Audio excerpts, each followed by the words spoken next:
প্রেত কথা। এখানে গল্প নয়, ঘটনা শোনানো হয়।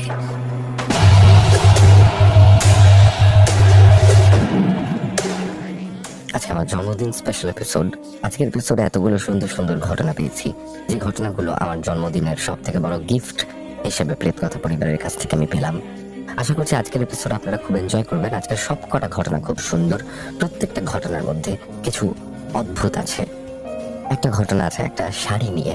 এক ফেরিওয়ালার কাছ থেকে এক ভদ্র মহিলা শাড়ি কেনেন এবং তার সাথে ঘটে যায় কিছু অদ্ভুত ঘটনা। আরেকটা ঘটনা আছে মিহি নামক এক মেয়েকে নিয়ে, যে খুব সুন্দর দেখতে ছিল, কিন্তু ওর ওই সৌন্দর্যই ছিল ওর কাল। ওর উপর হয় এক বিভৎস কালো জাদু, এবং সেই কালো জাদুর ঘটনা শুনলে এবং সেই কালো জাদুর ঘটনার পর মিহির যিনি অপরাধী ছিলেন তার সঙ্গে কতটা খারাপ হয় সেইটা শুনলে আপনাদের বুক শিহরিত হয়ে উঠবে। একটি ঘটনা আছে কোভিডের টাইমে এক ভদ্রলোকের মারা যাওয়া, এবং এটা খুবই ইমোশনাল একটা ঘটনা।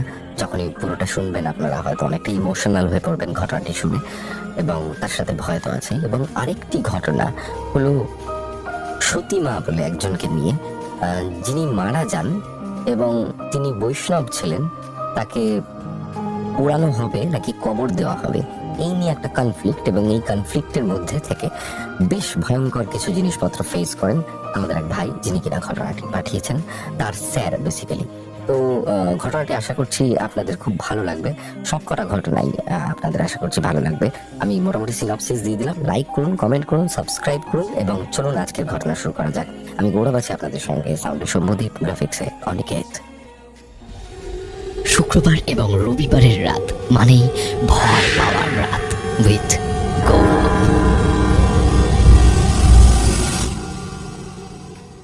আজকের এই প্রথম ঘটনাটি অনেকটাই ফোকলোরের মতন, এবং যখন শুনবেন তখন বুঝতেই পারবেন যে এই ঘটনা লোকমুখে প্রচলিত একটি ঘটনা।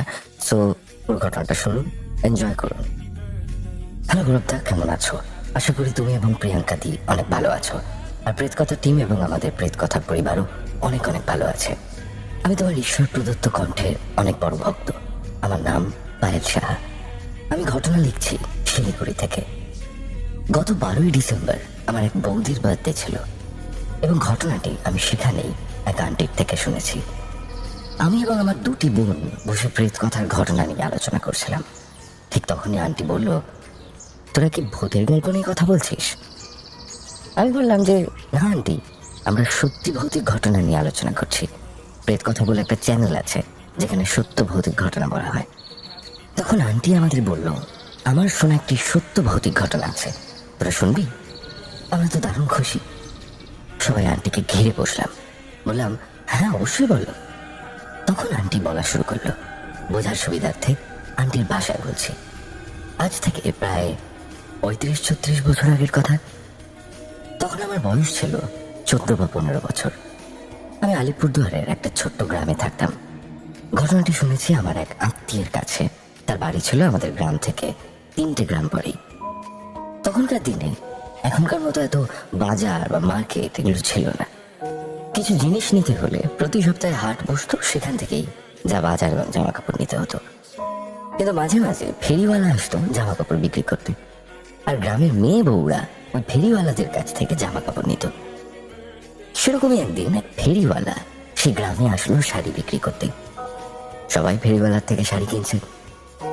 গ্রামের এক মহিলা, ওর নাম সন্ধ্যা, সেও ওই ফেরিওয়ালার থেকে একটা হলুদ রঙের তাঁতের শাড়ি কিনেছে, এবং সেই শাড়িটি তার ঘরের আলমারিতে রেখে দিয়েছে। সন্ধ্যা ভেবেছিল যে সামনেই দুর্গাপুজো, তাই সে এই শাড়িটা দুর্গাপুজোতেই পরবে। কিন্তু এরপর থেকেই ঘটে অদ্ভুত সব ঘটনা। যখনই সন্ধ্যা ঘরে একা থাকে তখনই মনে হয় আলমারি থেকে কেউ ওর নাম ধরে ডাকছে আর বলছে, কিরে সন্ধ্যা, শাড়িটা পর, শাড়িটা পরবি না? প্রথমে সে মনের ভুল ভেবে তেমন পাত্তা দেয় না, কিন্তু প্রায় সন্ধ্যা এই কথাটা শুনতে পায়। একদিন মাঝরাতে যখন এই কথাটা সে আবার শুনতে পায়, তখন স্বামীকে বলে যে, এই তুমি শুনতে পাচ্ছ? আলমারি থেকে কেউ যেন কথা বলছে। তখন তার স্বামী বলে যে, কই, আমি তো কিছু শুনতে পাচ্ছি না। তোমার মনের ভুল, সারাদিন কাজ করে তুমি ক্লান্ত, তাই উল্টো পাল্টা ভাবছো। তুমি বিশ্রাম করো, ঠিক হয়ে যাবে। এই বলে তার স্বামী ঘুমিয়ে পড়ে। এভাবে প্রায় 1 মাস কেটে যায়। সন্ধ্যা তার বাড়ির লোক, পাড়া প্রতিবেশীদের এই ঘটনা বলেছে, কিন্তু কেউ তার কথা বিশ্বাস করে না। একদিন সন্ধ্যা তার আলমারি পরিষ্কার করছিল, হঠাৎ করে সে আবার সেই আওয়াজ শুনতে পায়। কিরে সন্ধ্যা, শাড়ি পর, শাড়ি পরবি না? তখন সে ভয় পেয়ে যায় এবং চিৎকার করে তার বাড়ির লোককে বলে যে শাড়ির থেকে আওয়াজ আসছে এবং এই শাড়িটাই কথা বলছে। সবাই তো অবাক, শাড়ি কি করে কথা বলবে? আশেপাশের প্রতিবেশীরাও আসে তাদের বাড়িতে, আর সন্ধ্যার স্বামী পুলিশকে খবর দেয়। পুলিশও আসে সন্ধ্যার বাড়িতে। পুলিশ সব জায়গা ভালো করে দেখে যে কেউ কোথাও লুকিয়ে ভয় দেখাচ্ছে কিনা, কিন্তু কেউ কোথাও নেই। পুলিশ ভালো করে সন্ধ্যাকে জিজ্ঞাসা করে যে কি হয়েছে। সন্ধ্যা বলে যে আমি প্রায় 1 মাস আগে এক ফেরিওয়ালা থেকে একটি হলুদ রঙের তাঁতের শাড়ি কিনেছি। তারপর থেকেই এইসব অদ্ভুত ঘটনা ঘটছে আমার সাথে। পুলিশ বলছে, কি ঘটনা একটু যদি ভালো করে বলেন। তখন সন্ধ্যা বলছে যে যখন আমি ঘরে একা থাকি, আমার আলমারি থেকে একটা শব্দ শোনা যায়। আমাকে কেউ একজন বলে, কিরে সন্ধ্যা, শাড়ি পর, শাড়ি পরবি না? তখন পুলিশ বলে, আপনি কি শাড়িটা পরেছেন কোনো সময়? সন্ধ্যা মাথা নেড়ে না জানায়। সন্ধ্যার স্বামী বলে, তাহলে তুমি একবার পরোই না শাড়িটা, দেখে কি হয়। সন্ধ্যা একটু ভয় পেলেও তার স্বামী এবং বাড়ির লোকের কথায় সে রাজি হয়ে যায়। সন্ধ্যা শাড়ি পরতে তার ঘরে যায়। 1 ঘন্টা সময় কেটে যায়, কিন্তু সন্ধ্যার ঘর থেকে বের হয় না। অনেকক্ষণ ডাকাডাকি করার পর সন্ধ্যা যখন ঘর থেকে বের হয় না, তখন সবাই সিদ্ধান্ত নেয় যে দরজা ভেঙে ঘরে ঢুকবে। ঘরে ঢুকে সবাই যা দেখলো তা দেখে একেবারে আশ্চর্য হয়ে গেল। ঘর একেবারে ফাঁকা, ঘরে সন্ধ্যা নেই। সবাই তো অবাক, কোথায় গেল জলজ্যান্ত একটা মানুষ? ঘরে একটা জানলা, তাও আবার এত ছোট যে শুধু একটা বিড়াল তার মধ্যে দিয়ে যাওয়া আসা করতে পারবে, কিন্তু একটা মানুষের পক্ষে সেটা একদম অসম্ভব। আর দরজা দিয়ে যেতে হলে তো সবার সামনে দিয়ে যেতে হবে, কিন্তু দরজাটা তো একেবারে ভিতর থেকে বন্ধ ছিল। সন্ধ্যাকে আর পাওয়া গেল না। এরপর সন্ধ্যাকে অনেক খোঁজাখুঁজি করা হলো, কিন্তু সন্ধ্যার খোঁজ আর কেউ পায়নি, কোনোদিনও পায়নি।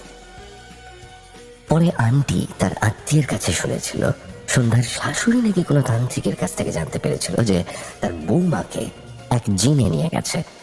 কোনো একদিন সন্ধ্যা নদীতে স্নান করতে গিয়েছিল এবং সেখানেই এক জিন তাকে দেখে মুগ্ধ হয় এবং সে ফেরিওয়ালার রূপ ধরে আসে এবং সন্ধ্যাকে একটা শাড়ি দেয়। জিনটি নাকি সন্ধ্যার সাথে সাথেই থাকতো। যেদিন সন্ধ্যা শাড়িটি পরেছিল সেদিন সে সুযোগ পেয়েছিল এবং সাথে সাথেই সন্ধ্যাকে তার সাথে নিয়ে গিয়েছিল। এই ছিল ঘটনা। খুব একটা গুছিয়ে লিখতে পারিনি, কোথাও ভুল হলে ক্ষমা করে দিও। আর ঘটনা সিলেক্ট হলে নিজের মতন করে সাজিয়ে বলো, আর কত নম্বর এপিসোডে শোনানো হবে সেটাও বলো। আমি তোমার অনেক বড় ভক্ত, তোমার বলা সব কটা ঘটনা আমার শোনা হয়ে গেছে। এই ঘটনাটা সিলেক্ট হলে আমার কাছে এমন অনেক ঘটনা আছে, সেগুলো পাঠাবো। ভালো থেকো দাদা, ভালো থাকবেন আমাদের প্রেত কথা পরিবার। সবাইকে মেরি ক্রিসমাস এবং হ্যাপি নিউ ইয়ার। শুক্রবার এবং রবিবারের রাত মানেই ভয় পাওয়ার রাত উইথ গৌরব। যদি এখনো পর্যন্ত ক্রিসমাস আসেনি, আজকে যে এপিসোডটা চলছে সেই এপিসোডটা আমার বার্থডে স্পেশাল এপিসোড একদম, কারণ আমি আজকে আমার জন্মদিনের দিন এপিসোড রেকর্ড করছি। সো আজকের এপিসোডটা ডেফিনেটলি আমার কাছে খুব স্পেশাল এবং আমি নিজেও ঠিক করেছি যে আজকের দিনটা আমার জন্মদিন।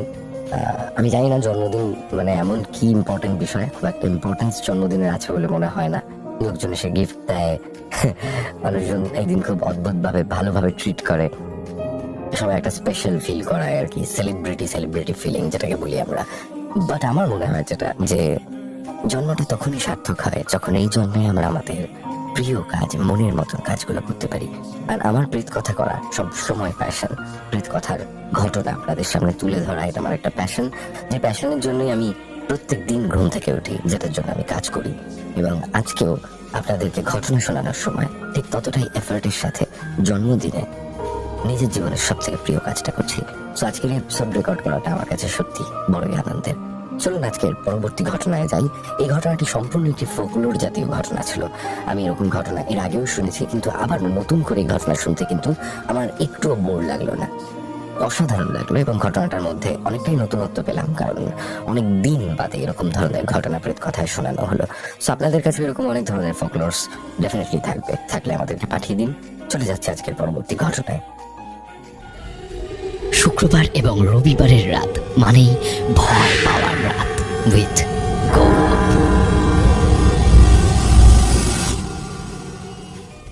আমি নিহারিকা দমদম থেকে লিখছি। ক্লাস 9 থেকে তোমার প্রেত কথা শুনছি, আর দেখতে দেখতে এখন কলেজের দরজায় দাঁড়িয়ে গেলাম। প্রতিদিন তোমার গল্প শোনার নেশাটা যেন আরো বাড়ছে। সারা রাত অ্যাসাইনমেন্ট করতে বসলে তোমার প্রেত কথাই আবার সঙ্গ দেয়। থ্যাংক ইউ নিহারিকা, ক্লাস 9 থেকে শুনছো। এই বছর নতুন কিছু করব, যাতে তুমিও ক্লাস 9 থেকে যে কলেজে উঠে গেছো, এতটা বড় হয়ে গেছো, এবং আমিও যে কাজ করতে করতে আর একটু বড় হচ্ছি, সেটার জন্য নতুন কিছু কাজ যখন তোমরাও শুনবে একটু স্বাদ বদল হবে, ভালো লাগবে, এবং প্রেত কথা তার সঙ্গে তো সবসময় থাকছে। আজ অনেকদিন পর একটু সময় পেয়েছি, এবং সেই সুযোগে একটা ঘটনা তোমাকে বলতে চাই, যেটা আমি ক্লাস 10-এ আমার এক বন্ধুর মুখ থেকে শুনেছিলাম। এতদিন ধরে সাহস পাচ্ছিলাম না তোমাকে পাঠাতে, কিন্তু আজ মনে হলো এটা শেয়ার করা উচিত।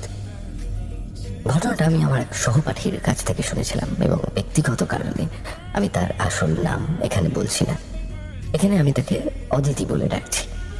আর পুরো ঘটনাটাই আমি বলছি অদিতির দৃষ্টিভঙ্গি থেকে, যেভাবে সে আমাকে বলেছিল। আমাদের বাড়িটা ছিল কলকাতার এক শান্ত এলাকার মাঝে, ছোট্ট একটি 3 বেডরুমের ফ্ল্যাট। ঠিক সেই রকম যেখানে সন্ধ্যার পর আলোটা নরম হয়ে আসে, আর দরজা বন্ধ হলেই ভিতরের দৃশ্যটা আলাদা হয়ে যায়। 3টে ঘরের মধ্যে একটাতে আমি একাই ঘুমোতাম। পাশের ঘরটা ছিল বাবার, সেখানে তার আলমারি, পুরনো বই আর সেই পরিচিত গন্ধটা লেগে থাকতো।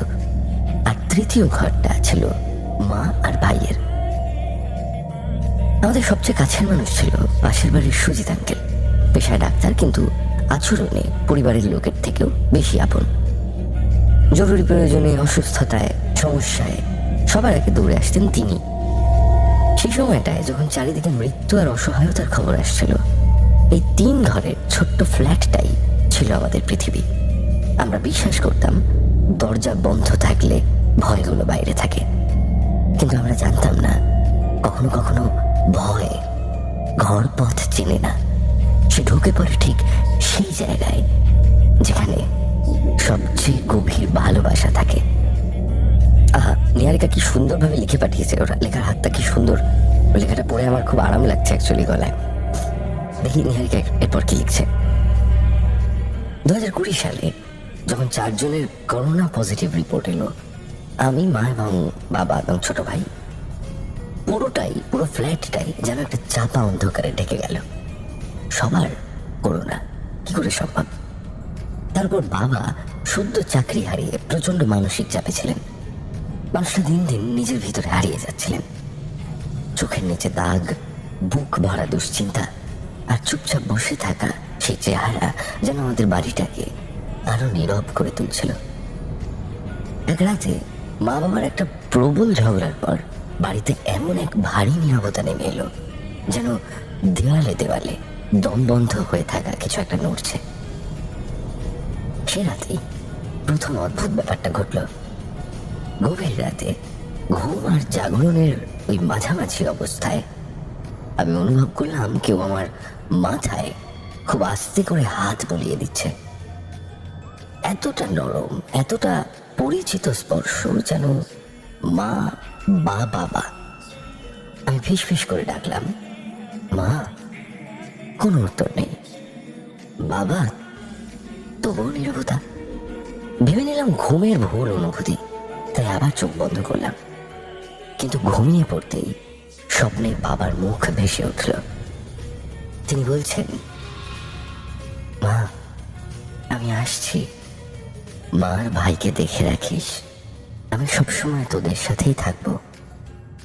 তার গলা ছিল শান্ত, অথচ শরীর ছিল কাঁপিয়ে দেওয়া ঠান্ডা।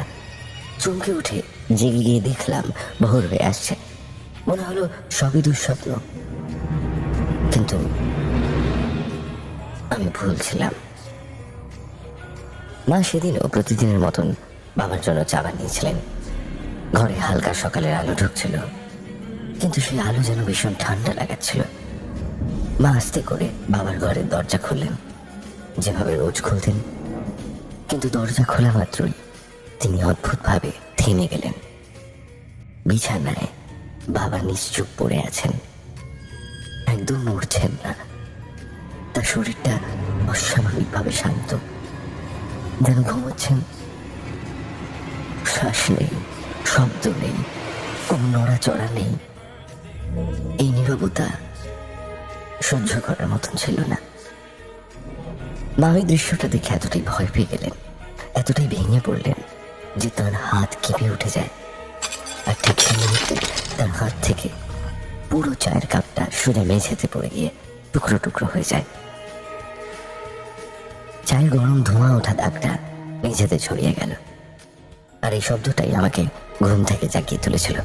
আমি দৌড়ে গিয়ে শুধু দেখলাম মা কাঁপতে কাঁপতে বাবাকে ডাকছেন, আর ভাঙা কাপটা চায়ের দাগ সহ মেঝেতে ছড়িয়ে আছে।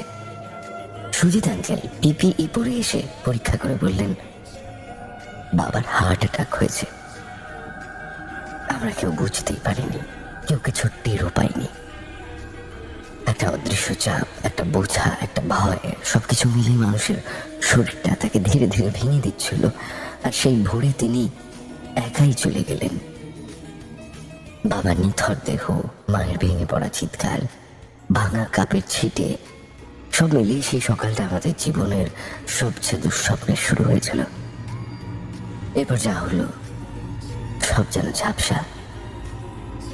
মানুষের ভিড় আসার কথা ছিল, কিন্তু করোনার সময় কেউ আসতে পারেনি। বাড়িতে শুধু আমরা তিনজন আর সুজিত আঙ্কেল। আঙ্কেল পিপিই পরে নিয়ম মেনে বাবার দেহটা নিয়ে যাওয়ার ব্যবস্থা করলেন। আমরা ভেবেছিলাম অন্তত বাবার শেষ যাত্রায় তার কাছে থাকতে পারবো, কিন্তু সেটুকুও আমাদের ভাগ্যে ছিল না। সে সময় নিয়ম ছিল দেহের কাছে কেউ যেতে পারবে না, স্পর্শ তো দূরের কথা। আমরা দরজার আড়াল থেকে শুধু দেখতে পেলাম আমাদের সবচেয়ে আপন, সবচেয়ে কাছের মানুষকে আমাদের থেকেই দূরে নিয়ে যাওয়া হচ্ছে। মা দরজার পাশে দাঁড়িয়ে চিৎকার করে কাঁদছিলেন, ওকে একটু ছুঁইতে দাও, একবার মুখটা দেখি। কিন্তু কোনো উত্তর আসেনি। আমি শুধু দেখছিলাম বাবা ধীরে ধীরে দরজার বাইরে চলে যাচ্ছেন, আর আমরা তিনজন দাঁড়িয়ে আছি ঠায়। নিজের মানুষের শেষ যাত্রা পর্যন্ত ঠিক মতো দেখতে পারলাম না, শেষ বিদায়টুকু দিতে পারলাম না, শেষবারের মতন বাবার হাতটা ধরার সুযোগ পেলাম না। সেদিন মনে হয়েছিল জীবন কতটা নিষ্ঠুর হতে পারে। আপনার মানুষটাকে শেষ মুহূর্তে আপনাকে দেখার অনুমতিও দেয় না। সেদিন রাত থেকে আমরা তিনজনেই একই ঘরে ঘুমোতে শুরু করলাম। মধ্যরাতে ঠিক 2টোর সময় দরজায় 3বার নক, টক টক টক করে। আমি মাকে বললাম, মা শুনছ? মা কাঁপা গলায় বললেন, চুপ, কান্দিস না। সকালে দরজা খুলতে দেখি বাবার পুরনো জুতো, যেটা তার ঘরে তালাবদ্ধ ছিল, আমাদের ঘরের দরজার ঠিক সামনেটায় রাখা। আমরা কেউ ছুঁয়ে দেখিনি, তবু সেটা সেখানে এলো কিভাবে? যেন বাবা জানিয়ে গেলেন আমি এসেছি।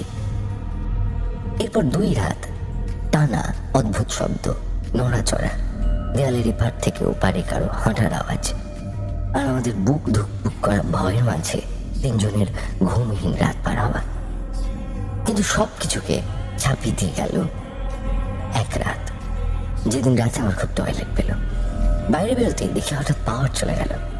অন্ধকারে হাতরে বাথরুমে গেলাম। ফিরে আসার সময় বাবার ঘরের দিকে চোখ পড়তেই দেখলাম তালাবন্ধ দরজাটা হাত খোলা। আমি স্থির হয়ে তাকিয়ে রইলাম। কিছুক্ষণ পর দরজার ফাঁক দিয়ে দেখলাম একজন দাঁড়িয়ে আছেন, অন্ধকারে ছায়া ঢাকা মুখ, কিন্তু সেই ভঙ্গিটা, সেই গড়ন যেন অবিকল বাবার মতন। আলো আসতে না আসতেই আমি স্পষ্ট দেখতে পেলাম ওটা বাবা। আমি শ্বাস নিতে পারছিলাম না, চিৎকার বেরোচ্ছিল না। সেই দৃষ্টির সামনে দাঁড়িয়ে আমার বুক বরফের মতো ঠান্ডা হয়ে গেল, আর মুহূর্তের মধ্যে আমি মাটিতে লুটিয়ে পড়লাম। চোখ খুলে দেখি মা, ভাই, সুজিত আঙ্কেল আমার মাথার কাছে বসে আছেন। ভয়, উৎকণ্ঠা, দুশ্চিন্তা সব মিলেমিশে সবাই অসহায় চেহারার দিকে তাকিয়েছিল। আমি যা দেখেছি সব বললাম। মা বললেন তিনি নিজে হাতে তালা লাগিয়েছিলেন। তাহলে দরজা খুলল কিভাবে? আমরা কেউই উত্তর দিতে পারলাম না। বাবার শ্রাদ্ধের রাতে আবারও বাবা স্বপ্নে এলেন, কিন্তু এবার কোনো অস্বাভাবিকতা ছিল না। খুব শান্ত গলায় তিনি শুধু বললেন, মা, ভয় পাবি না, আমি তোদের দেখে যাব। মা আর ভাইকে ভালো রাখিস, আমি আছি। তার হাতটা খুব উষ্ণভাবে আমার মাথায় বুলিয়ে দিলেন।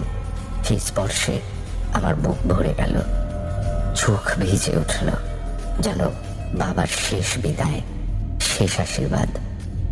তারপর আর কখনো কোনো অদ্ভুত কিছু ঘটেনি, কিন্তু আজও অদিতি যখন খুব বিপদে পড়ে, মন ভেঙে যায় কিংবা অসহায় বোধ করে, সে রাতে বাবা আবার স্বপ্নে এসে কথা বলেন।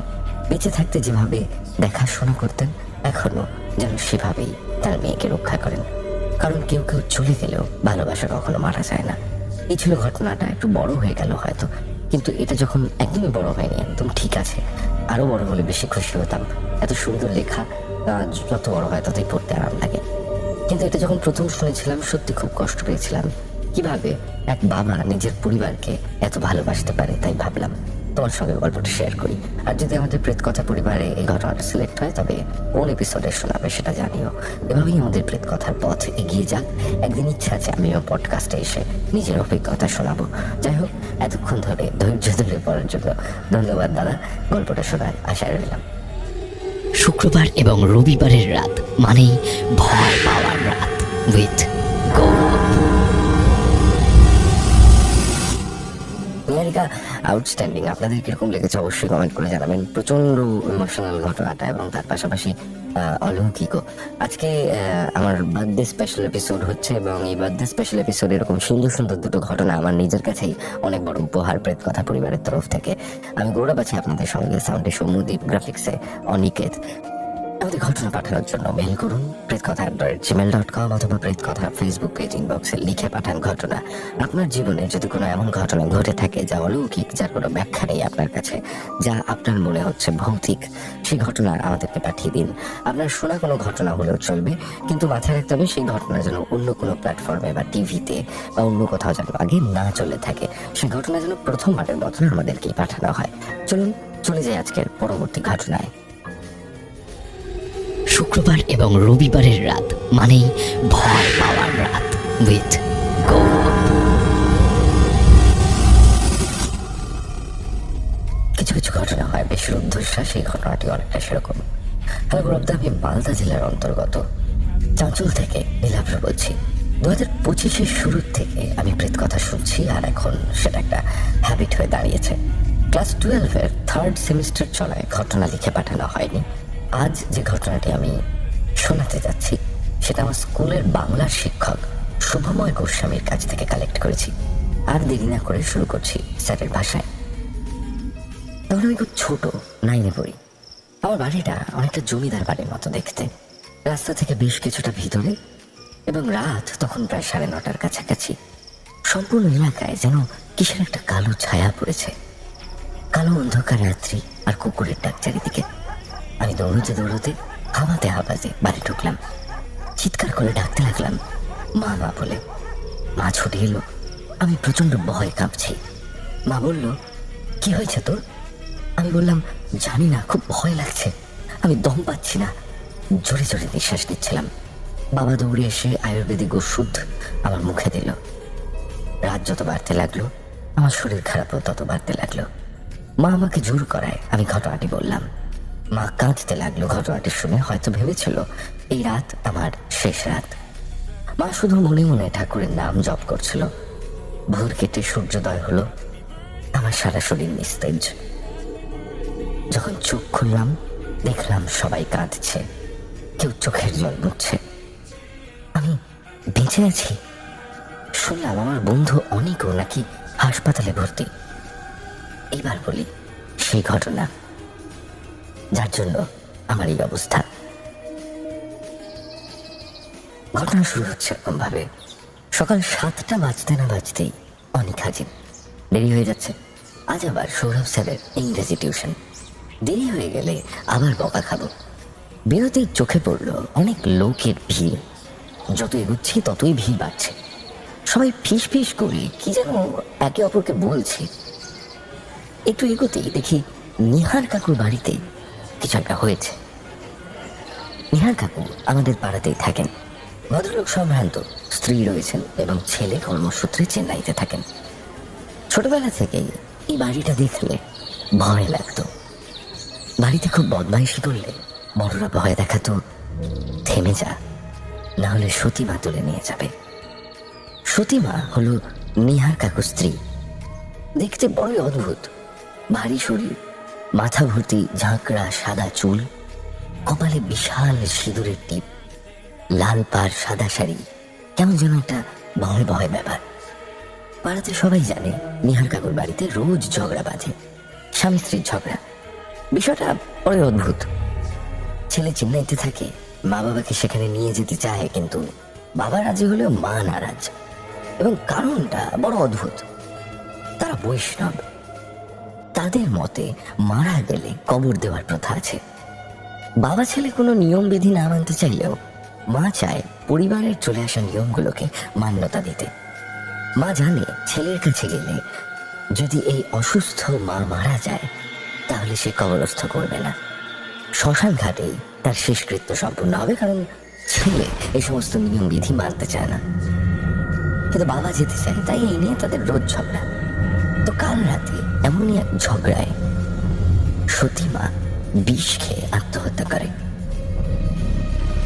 আমার এইগুলো নিয়ে বিশেষ কৌতূহল নেই, কিন্তু অনেক বেশ ছটফটে। আমাকে হাত ধরে টেনে নিয়ে ভিতরে ঢুকতে চাইল। ইচ্ছা না থাকা সত্ত্বেও মানুষকে ঠেলে ভিতরে গেলাম। দরজা দিয়ে ঢুকতেই দেখি আমার পায়ের কাছে দরজার পাশে দেওয়ালে হেলান দিয়ে একটা পা লম্বা, আরেকটা পা ভাঁজ করে উপরের দিকে তাকিয়ে বসে আছেন সতীমা। বাঁ হাতটা বুকের কাছে উল্টানো, ডান হাত দিয়ে আঁকড়ে আছেন বিষের শিশি।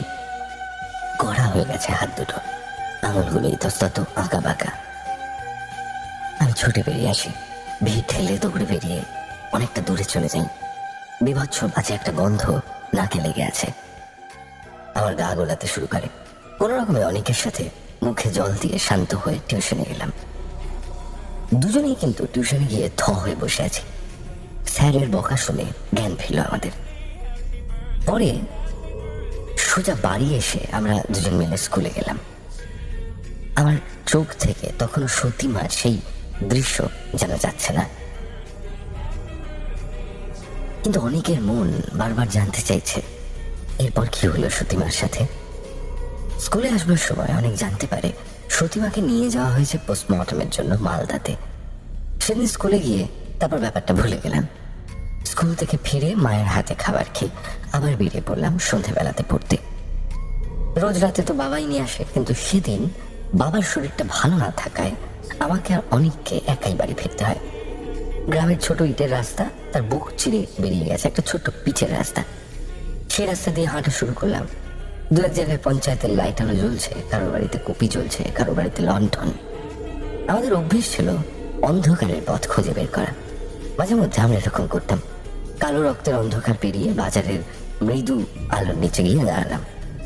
সামনের রাস্তাটা চলে গেছে স্কুল পেরিয়ে শহরের ঠিকানায়। কিছুটাই হলেই শ্মশানের দিক। আমার শান্ত মনটা ভয়ে হঠাৎ করে ভেঙে চুরমার হয়ে গেল। কেন না, কিছু মানুষ ধেয়ে ছুটে শ্মশানের দিকে যাচ্ছে এবং তারা বলতে বলতে যাচ্ছে বলো হরি হরি বল। ডান দিকে বাড়ি যাওয়ার রাস্তার দিকে ঘুরতেই আমার হাতে একটা টান লাগলো। অনেক বলল, আরে ওদিকে চল তাড়াতাড়ি। ও আমাকে টানতে টানতে অন্ধকারের মধ্যে নিয়ে যেতে লাগলো। আমি জিজ্ঞাসা করলাম যে টানছিস কেন?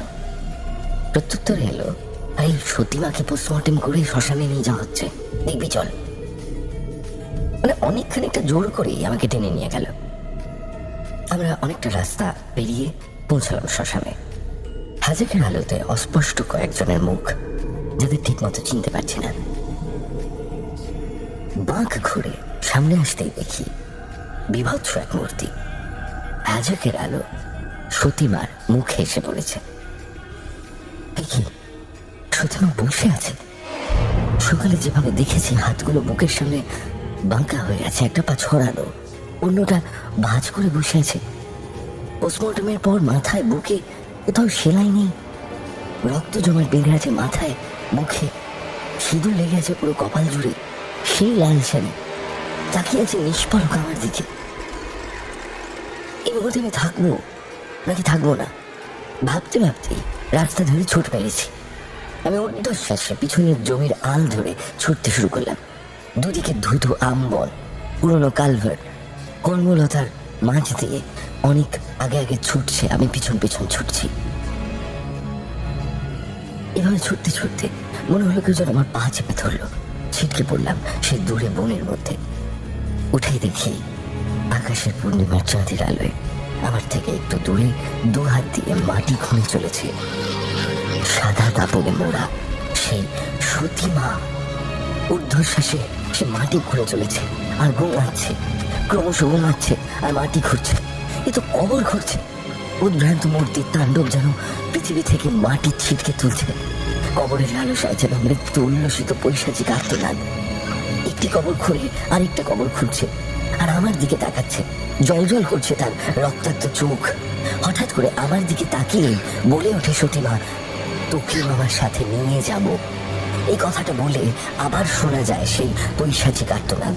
শুনে আর এক মুহূর্ত সেখানে না থেমে আমি ছুটলাম, অনেক অনেক বলে ডাকতে ডাকতে, কিন্তু অনেককে কোথাও দেখতে পেলাম না। অবশেষে আমি হাঁপাতে হাঁপাতে বাড়ি ঢুকলাম। মা আমাকে চেপে ধরলো। সেদিন রাতে মৃত্যু দেখেছিলাম, কালো অসহ্য মৃত্যু। সেই রাত পেরিয়ে সকালে উঠে যখন বাগানে ঘুরছি, তখন শরীরটা একটু ভালো হয়েছে। শুনতে পেলাম রাস্তায় মানুষের কোলাহল। আবার একটা মৃত্যু হয়েছে। শুনতে পেলাম নিহার কাকু মারা গেছেন কাল রাতে। তাহলে সতীমা ঠিক নিয়ে গেল আরেকজনকে, নিজের স্বামীকেই। ততক্ষণে মা এসে পাশে দাঁড়িয়েছে। কবরটা তাহলে আমার জন্য নয়, সতীমা কবরটা নিজের স্বামীর জন্য ঘুরছিল। মাকে জিজ্ঞাসা করলাম। মা মাথায় হাত দিয়ে বলল, যা, সব ভয় কেটে গেছে, চল ঘরে চল। তো এই ছিল ঘটনা। এই ঘটনাটি আমরা শুনেছিলাম ক্লাসে বসেই। যখন আমরা অনেক প্রশ্নের উত্তর জিজ্ঞাসা করতে যাব, তখন ক্লাস শেষের ঘন্টা বেজে উঠল। পরে অবশ্য এই ব্যাপারে স্যারকে কিছু বললে স্যার আমাদের আর কিছু জানান না। ঘটনাটা অনেক বড় হয়ে গেছে, হয়তো তার জন্য ক্ষমা প্রার্থী। একদমই এটা কেউ লিখো না যে ঘটনা বড় হয়ে গেছে বলে ক্ষমা প্রার্থী। অ্যাকচুয়ালি আমরা বড় ঘটনা পেলে অনেক বেশি খুশি হই, এবং এই ঘটনাটা কিন্তু আমার পার্সোনালি খুব ভালো লাগলো। এবং উনি লিখছেন যে আর কোথাও ভুল ত্রুটি হলে ক্ষমা করো। 1 মিলিয়ন সাবস্ক্রাইবারের জন্য অনেক অনেক কংগ্রাচুলেশনস। ঘটনা যদি সিলেক্ট হয় তবে কত নম্বর এপিসোডে শোনানো হবে মেইল করে দিলে ভালো হয়। ইতি নীলাভ্র। শুক্রবার এবং রবিবারের রাত মানেই ভয় পাওয়ার রাত উইথ গৌরব।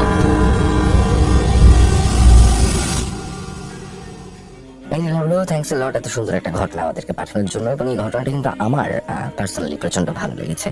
এবং আমি আজকে 3টে ঘটনাই আমার কিন্তু দুর্দান্ত লাগলো এখনো পর্যন্ত। এর পরবর্তী ঘটনায় যাই, দেখি আপনাদের পরবর্তী ঘটনা কেমন লাগে।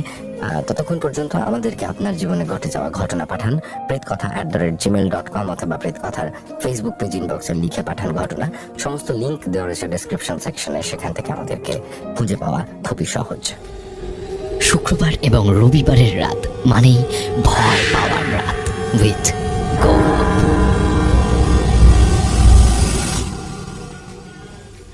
আশা করছি প্রিয় প্রেত কথা পরিবারের সকলেই ভালো আছেন। আমি বাংলাদেশের হবিগঞ্জ জেলার আজমেরিগঞ্জ থেকে এই লোমহর্ষক ঘটনাটি লিখছি। ঘটনাটি শুনেছিলাম 2021-22 সালের দিকে। তখন ছিল তীব্র শীতকাল। ঘটনাটি আমার চাচি, মামা, আমি, মা এবং সেই এলাকার অন্যান্য মহিলারা বসে বলাবলি করছিল। তারা সকলেই সেই এলাকারই বাসিন্দা ছিলেন এবং ঘটনাটি উঠে আসে 3 জনের মর্মান্তিক মৃত্যুর কারণ নিয়ে আলোচনা করতে গিয়ে। এখন আমি আমার মতন করে সেই কাহিনী বর্ণনা করছি, যদি ভুল ত্রুটি হয় তাহলে ক্ষমা সুন্দর দৃষ্টিতে দেখবেন। শিবপাশা গ্রামের এক নিম্ন মধ্যবিত্ত পরিবারের মেয়ে, নাম মিহি ইসলাম। আজমেরিগঞ্জ সরকারি কলেজে পড়তো। সে ছিল পরিবারের একমাত্র কন্যা সন্তান। তার বাবা আনোয়ার ইসলাম শিবপাশা থেকে আজমেরিগঞ্জ রুটে অটো চালাতেন এবং তিনি মিহিকে কলেজে নিয়ে আসতেন এবং নিয়ে যেতেন। মিহিদের বাড়ি থেকে মেইন রাস্তায় আসতে হলে কিছুটা পথ হেঁটে আসতে হতো এবং সেই পথেই একটি মসজিদ পড়তো। মসজিদের ইমাম প্রায় মিহিকে খেয়াল করতেন। মিহি দেখতে ছিল একদম বুড়ির মতো, পোশাকেও সে ছিল অত্যন্ত মার্জিত। ইমাম সাহেব মনে মনে মিহিকে বিয়ে করতে চাইতেন, তাই তিনি কয়েকজন মহিলার মাধ্যমে বিয়ের প্রস্তাব পাঠান। তবে এতে মিহির পরিবারের বিন্দুমাত্র মত ছিল না, কারণ ইমাম সাহেবের বয়স ছিল অনেক বেশি, প্রায় 45 থেকে 50 বছরের মতো। দেখতেও তিনি ছিলেন কালো এবং কিছুটা খাটো, পান খেয়ে দাঁতগুলো ছিল একদম লাল। তাছাড়া তার আরেক স্ত্রীও ছিল। তো মিহিরের বাবা মায়ের স্বপ্ন ছিল মিহি ম্যাজিস্ট্রেট হবে, তাই মিহির বাবা আনোয়ার ইসলাম এই প্রস্তাব দৃঢ়ভাবে প্রত্যাখ্যান করেন। প্রস্তাব প্রত্যাখ্যানের কিছুদিন পর থেকেই মিহির শরীর খারাপ হতে শুরু করে। শরীরটা কিছুটা শুকিয়ে যায়। সবাই এটাকে স্বাভাবিকই মনে করে, ভাবে হয়তো পড়াশোনার চাপে এমন হচ্ছে। তাই মিহির মা হরিণা বেগম মেয়েকে রাত জেগে পড়তে বারণ করেন। মিহি প্রায় তার মাকে বলতো যে তার এখন রাত্রিবেলা একা ঘুমোতে ভয় করে। রাতে নাকি তার অনেক কাজে বাজে স্বপ্ন আসে। স্বপ্নে তার মনে হয় তার পিছনে কোনো এক ভয়ঙ্কর প্রাণী তাকে ধরার জন্য ছুটে আসছে, নয়তো মনে হয় সে পানিতে ডুবে যাচ্ছে। তাই তার মা তাকে দোয়া দরুদ পড়ে ঘুমোতে বলেন এবং ঠিকমতো নামাজ পড়তে বলেন।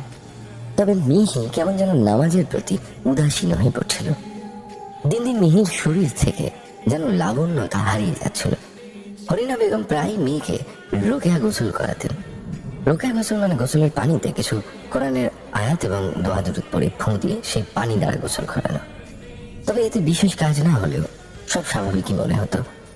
মসজিদের ইমামকে দেখে আনলে তিনি মিহিকে দেখে বলেন, তেমন কিছু না, হয়তো নজর লেগেছে, ঠিক হয়ে যাবে। কিন্তু মিহির স্বাস্থ্যের কোনো উন্নতি অবনতি কিছুই ঘটছিল না। কিছুদিন পরে ইমাম সাহেবকে আবার ডাকা হলো। ইমাম সাহেব এবার বললেন, কোনো খারাপ জিনের নজর লেগেছে, আমি কিছু রিচুয়াল করব। তাই আগামী অমাবস্যার রাতে এই রিচুয়াল করার জন্য 7টা কালো কবুতর আর কিছু মোমবাতি সাথে একটা মাটির পাত্র লাগবে। আপনারা সবাই জোগাড় করুন, আমি অমাবস্যার রাতেই সব নিয়ম পালন করব। সে অমাবস্যার রাতে ইমাম সাহেব যথারীতি রিচুয়াল করেন এবং একটি তাবিজ গলায় পড়ার জন্য দিয়ে যান। কিন্তু এতে ভালো ভালো কিছুই হলো না, বরং অবস্থা আরো খারাপ হতে লাগলো। মিহির মাথার চুল ঝরতে লাগলো, চোখের নিচে কালচে দাগ পড়লো, শরীরের চামড়া কেমন যেন কুঁচকে যেতে লাগলো। আর মিহি প্রায় বলতে শুরু করতো যে তাকে নাকি কেউ ডাকে এবং বলে তার আনুগত্য স্বীকার করতে। মিহি প্রায় রাতে স্বপ্ন দেখতো যে তাকে কিছু অদ্ভুত লোক, দেখতে অনেক অনেক লম্বা, কালো আলখাল্লা পরা, তারা মিহিকে ডাকে এবং লোকগুলো তাকে ধরে নিয়ে আগুনে ফেলে পোড়ায়। তার সারা শরীরে আগুনের তীব্র ঝলসানির জ্বলন হতো। প্রায় মিহির শরীরে কালো কালো দাগ দেখা যেত আর ব্যথা হতো। ডাক্তার দেখেও কোনো লাভ হয়নি। কিছুদিন পর দেখা গেল এক অদ্ভুত জিনিস, মিহির পেট বড় হতে লাগলো, বমি করা, মাথা ঘোরার উপসর্গ দেখা গেল। দেখে মনে হতো মিহি যেন গর্ভবতী। ডাক্তার দেখালে ডাক্তার জানান তেমন কিছু না। তারপর অনেক পরীক্ষাও হয় পেটের, কিন্তু অস্বাভাবিক কিছুই পাওয়া যায় না। ডাক্তার ভেবেছিলেন হয়তো পেটের টিউমার হবে, কিন্তু না, শুধু পেট বড় হওয়া ছাড়া আর কিছু ধরা পড়ল না। যত দিন যেতে লাগলো পেট আরো বড় হতে লাগলো, তবে শরীর যেন কঙ্কাল হয়ে গেছে। দেখলে মনে হতো যেন কোনো কঙ্কালের উপর চামড়া দিয়ে ঢাকা, চুলও প্রায় ঝরে পড়েছে। তবে পেট অস্বাভাবিকভাবে বড়, যেন যমজ সন্তান হবে।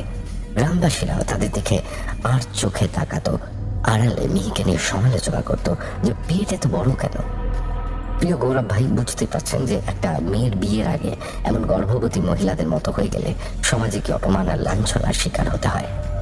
এমন সময় আনোয়ার সাহেব হাফেজিয়া দারুল সালাম মাদ্রাসার বড় হুজুর জামাল মোস্তফাকে, হুজুরকে আমি ব্যক্তিগতভাবে চিনি, আমার বড় ভাইয়া সে মাদ্রাসার প্রাক্তন ছাত্র ছিল, তার মেয়েকে দেখাতে নিয়ে আসেন। তো জামাল হুজুর মিহিকে দেখে এটা ওটা জিজ্ঞাসা করেন এবং সেদিনকার মতো চলে যান। কয়েকদিন পর হুজুর আবার আসেন। হুজুর মিহির গলার তাবিজটা খুলে নেন নিজের সাথে মিহির পরিধানের কাপড় এবং একটা চুল নিয়ে যান। দুদিন পর হুজুর আবার মিহিদের বাড়ি আসেন এবং তিনি মিহি এবং তার মা বাবাকে জিজ্ঞাসা করেন যে মিহি কি কাউকে নিজ ইচ্ছায় তার উপর কালা জাদু করতে বলেছে। মিহি জানায় যে না, কিন্তু হুজুর বলেন যে তুমি তোমার অভিভাবকের সম্মতিতে এই কালা জাদু করা হয়েছে, কারণ এই ধরনের কালা জাদুতে সরাসরি ইবলিশ শয়তানের দ্বারা কাজ করা হয়ে থাকে। আর যাকেই কালা জাদু করা হয় সরাসরি তার এবং তার অভিভাবকের মতের প্রয়োজন হয়। আর একবার যদি নিজ ইচ্ছায় এই জাদু দ্বারা কেউ প্রভাবিত হয়, তবে এই জাদু কাটানোর ক্ষমতা আল্লাহ ছাড়ার কারণ নেই। কারণটি হলো নিজ ইচ্ছায় এবং তার অভিভাবকের সম্মতিতে ইবলিশ শয়তানের কাছে নিজেকে সঁপে দেওয়া। সজ্ঞান ইবলিশের কাছে নিজেকে সমর্পণ না করলে এই জাদু কাজ করে না। হুজুর আবার আনোয়ার সাহেবকে জিজ্ঞাসা করেন যে এই তাবিজটি কে দিয়েছেন। আনোয়ার সাহেব বলেন যে এই তাবিজ তো আমাদের মসজিদের ইমাম সাহেব দিয়েছেন এবং একটা মাটির পাত্রে এক ধরনের তরল ঔষধ দিয়েছেন। তিনি ইমাম সাহেবের সব কাজের কথা বললেন আর বললেন যে সে অমাবস্যার রাতে রিচুয়ালের পরেই তাবিজ দিয়েছিলেন। হুজুর আরো জানান যে মিহিকে ইমাম ঔষধের নাম করে যেটা খাইয়েছিলেন সেটা ছিল কবুতর। মিহি আর স্বয়ং ইবলিশ শয়তানের রক্ত, যা মিহি নিজ ইচ্ছায় আপনাদের সম্মতিতেই খেয়েছে। হুজুর আরো বলেন যে এখন আমার আর কিছু করার নেই, আর এই জাদু যে করেছে সে নিঃসন্দেহে একজন কুফর শয়তানের পূজারী। এই বলে হুজুর চলে যান। এসব শুনে আনোয়ার সাহেব বেশ খেপে যান এবং মসজিদে গিয়ে ইমামের উপর ঝাঁপিয়ে পড়েন। চিৎকার করে বলেন যে কেন আমার মেয়ের সাথে এমন করলি, কি ক্ষতি করেছিল ও তোর। কিন্তু ততক্ষণে গ্রামবাসীরা এসে আনোয়ার সাহেবকে ইমামের কাছ থেকে সরিয়ে নিয়ে যান। ইমামের কথায় গ্রামবাসীরা আনোয়ার সাহেবকে বেশ মারধর করেন। গ্রামবাসীরা আনোয়ার সাহেবকে টেনে তাদের বাড়ির সামনে নিয়ে আসেন। পিছনে অনেক মানুষের ভিড় জমে যায়, সবাই দেখতে এসছে। পাশে ইমাম দাঁড়িয়ে গ্রামবাসীদের উদ্দেশ্যে বলেন যে এই আনোয়ারের মেয়ে একটা নষ্ট, আস্ত একটা পতিতা। দেখছেন না নষ্টামি করে কেমন পেট বাঁধিয়ে ফেলেছে। সেটা তো আপনারা নিজের চোখেই দেখেছেন, বলার কিছু নেই। বলেছিলাম আমার কাছে বিয়ে দিয়ে দিতে, কিন্তু দিল না। এখন নষ্টামি করে পেট বাঁধিয়ে ফেলেছে, মেয়েকে দিয়ে ব্যবসা শুরু করেছে, এখন এর ফল ভোগ করছে। এমন নষ্ট পরিবারকে গ্রাম থেকে পিটিয়ে বের করে দিন, আবার আমাকে দোষ দিতে আসে। ইমামের কথায় গ্রামবাসীরা আনোয়ার সাহেবকে বলে যে কাল যেন সকালের মধ্যে তারা গ্রাম ছেড়ে চলে যায়, নয়তো আগুন জ্বালিয়ে পুড়িয়ে মারা হবে। এসব শুনেছিলেন ঘর থেকে মিহি এবং হরিণা বেগম। মিহি মায়ের কাঁধে ভর দিয়ে দরজার সামনে এসে ইমামের উদ্দেশ্যে বলে যে তোর মতো মুখোশধারী শয়তানের জন্য আজ আমার এই অবস্থা। একদিন আল্লাহ মুখোশ ঠিক খুলে দেবেন। তুই তো সম্মানিত পোশাকের যোগ্য না, আল্লাহ যেন তোর শরীর থেকে এই সম্মানিত পোশাক খুলে দেন। আজ আমাকে যেমন সবার সামনে লাঞ্ছিত করছিস, আল্লাহ যেন তোকেও একদিন লাঞ্ছিত করে, লেবাসধারী শয়তান একটা। এসব শুনে ইমামের উস্কানিতে লোকেরা রেগে মিহি এবং তার বাবা মাকে তাদের ঘরে বেঁধে রেখে দেয় এবং বলে কাল সকালে খুলে এদের বিচার করে গ্রাম ছাড়া করবে। কিন্তু সেই রাতে মিহিদের বাড়িতে আগুন লেগে যায়, আগুনে পুড়ে মারা যায় মিহি এবং তার মা বাবা। গ্রামবাসীরা কেউ সেদিন বাঁচাতে আসেনি। পরদিন সকালে তাদের লাশ লোকেরা তাদের ঘরেই মাটি চাপা দিয়ে দেয়। এলাকার কবরস্থানে তাদের জায়গা হয়নি, না হয়েছে জানাজা। পুলিশ এসেছিল কিন্তু কারেন্টে আগুন লেগে পুড়ে গিয়েছে বলে সবার মন্তব্যের ভিত্তিতে পুলিশ চলে যায়। এর প্রায় 1 বছর পর সেই ইমামের হাত পা এবং গলার শিরা কাটা লাশ পাওয়া যায় মসজিদের সামনের রাস্তায়। তদন্ত করে তেমন কিছু পাওয়া যায়নি, পরে সবাই ইমামকে কবর দিয়ে দেন। কিন্তু 2-3 দিন পর বন্যায় এলাকার কবরস্থানটা কিছুটা ডুবে গিয়েছিল। এই ইমামের কবরটি সহ প্রবল স্রোত আর ঢেউয়ের কারণে কবর ভেঙে কবরের ভিতরে পানি ঢুকে ইমামের লাশ বাইরে চলে এসেছিল। ঢেউয়ের কারণে কাফনের কাপড়টাও খুলে গিয়ে শরীর অনাবৃত হয়ে গিয়েছিল। মনে হয় এর পরের দিন ভেসে ভেসে সকলে যেখান দিয়ে গোসল দেয় সেই ঘাটে এসে লেগেছিল। সবাই তা দেখে ভয় অজ্ঞান হওয়ার উপক্রম। 2 দিন কবরের ভিতরের লাশ পচে গলে ফুলে গিয়েছিল আর পানিতে থাকার কারণে আরো ভয়ানক দেখতে লাগছিল। আর তীব্র দুর্গন্ধ এমনভাবে ছড়াচ্ছিল যা আশেপাশের মানুষের বমি করার উপক্রম। যারা দেখেছিল তারা তো বমি করতে করতে জান যায় যায় অবস্থা। পরে এলাকার কিছু লোক মিলে লম্বা এক বাঁশ এনে নাক মুখ ঢেকে বাঁশ দিয়ে ঠেলে ঠেলে লাশটাকে ঘাট থেকে ভাসিয়ে দেয়। যখন বাঁশ দিয়ে ধাক্কা দিচ্ছিল তখন বাঁশ একদম লাশের ভিতর ঢুকে যাচ্ছিল। পুলিশ এসেছিল খোঁজ নিতে। যখন জানতে পেরেছিল এটা কবরস্থান এবং ভেসে গেছে, কবরস্থান থেকে লাশটা ভেসে এসেছে, তখন পুলিশ চলে যায়। যারা যারা ইমামের পচা গলার লাশটা দেখেছিল তারা নাকি অনেক দিন ভাত খেতে পারেনি।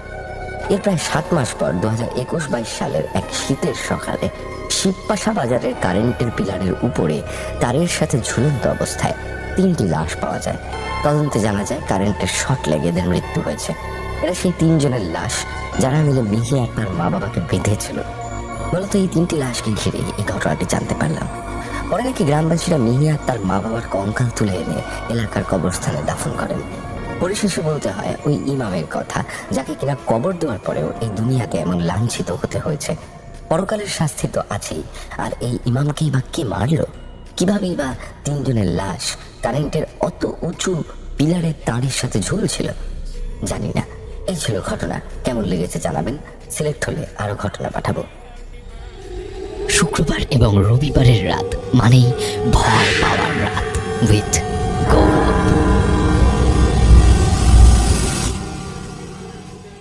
অসাধারণ অসাধারণ 4টে ঘটনায় আমার দারুণ লাগলো আজকে। আপনাদের কেমন লেগেছে অবশ্যই কমেন্ট করে জানাবেন। সবকটা ঘটনাই আমার খুব অথেন্টিক এবং ডার্ক বলে মনে হয়েছে। জন্মদিনের দিন এরকম একটা সুন্দর এপিসোড করতে পারা, এটাই বোধহয় আমার কাছে সব থেকে বড় প্রাপ্তি। এত সুন্দর সুন্দর এতগুলো ঘটনা আজকের দিনে জানতে পারা, এটাই বোধহয় প্রাপ্তি। চলুন আজকে এপিসোড শেষ করছি। এই মুহূর্তে এখন আস্তে আস্তে করে বাড়িতে লোকজন আসতে শুরু করবে, বন্ধু বান্ধবরা আসতে শুরু করবে। আমাকেও এখন স্টুডিও ছাড়তে হবে, ফ্যামিলিকে আর আমার এই সোশ্যাল লাইফ যেটা সেটা কাটাতে হবে এই মুহূর্তে। আমি প্রচন্ড ফ্যামিলি টাইম দিতে পছন্দ করি কাজের বাইরেও। সো এখন আমার একটা মি টাইম। আজকের মতো চললাম। আপনারা আশা করছি এনজয় করেছেন আজকের এপিসোড। প্রত্যেক শুক্রবার এবং রবিবার ঠিক রাত 10টার সময় প্রেতকথার অফিসিয়াল ইউটিউব চ্যানেল এবং রাত 11টার সময় স্পটিফাইতে প্রেতকথার এপিসোড আসতে থাকে। এখানে গল্প নয়, ঘটনা শোনানো হয়।